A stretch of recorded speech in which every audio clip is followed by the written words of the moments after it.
বাৰু গাইছ মোৰ নেক্সট ব্লগটো যদি চাইছে গমে পাইছে আমি আজি নতুন চাইডত কাম কৰি আছো সেয়েহে ৰাতিপুৱাই আজিও কামত পৰা আৰম্ভ কৰিলো মিনি ব্লগটো। গুড মৰ্নিং গাইছ, মই মনোৰম। আজিও মিনি ব্লগ লৈ আহিলো এটা। বাৰু আজিও মিনি ব্লগটো আৰম্ভ কৰি ললো কাম কৰাৰ পৰাই। আৰু ইফালে বেছি দেৰি নকৰি পুৰা মছলা মাৰাত লাগি গলো। ইফালে আৰু আমাৰ লেবাৰে পুৰা পানী দি আছে মছলাত। আৰু কি কৰিম গাইছ, আজি আৰু পিনটো আমি কমপ্লিট কৰিম বুলি ভাবিছো কি হয়, কাৰণ যোৱাকালিতো নৰিলোৱে, কাৰণ ইফালে গাঁত গিলা খুন্দোতে টাইমটো গুচি গ'ল।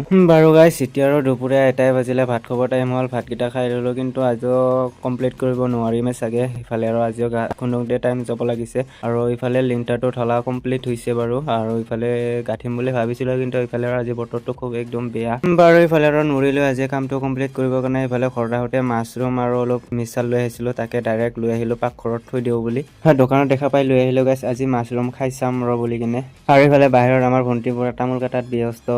চপাৰী ইফালে মাহী হৈছে আমাৰ ঘৰত আজি আলহী খাবৰ কাৰণে। আৰু ইফালে চিধাই গা পা ধুই পুৰা চাহ খাবলৈ ধৰিলো, যিহেতু অলপ পিছত মিছাল আনিছিলো যে, সেই মিছালৰ লগতে চাহ খালি আৰু সকলো মিলি জুলি চোতালতে বহি কিনে। মানে বিস্কুট আনিব পাহৰিছে, সেইকাৰণে মিছাৰ লগতে সকলোৱে খাই দিও আৰু। বাৰু ইফালে চাহটো খায়ে পুৰা কি খাওঁ কি নাখাওঁ লাগিছিলে, সেইকাৰণে তামোলকে এখন লৈ ললো ভণ্টি কাটি থোৱাৰ পৰাই। তামোলখন লওঁতে আৰু ভণ্টিৰ মধ্য খং উঠি গ'ল, কি ক'ব ধৰিলে সি মোক।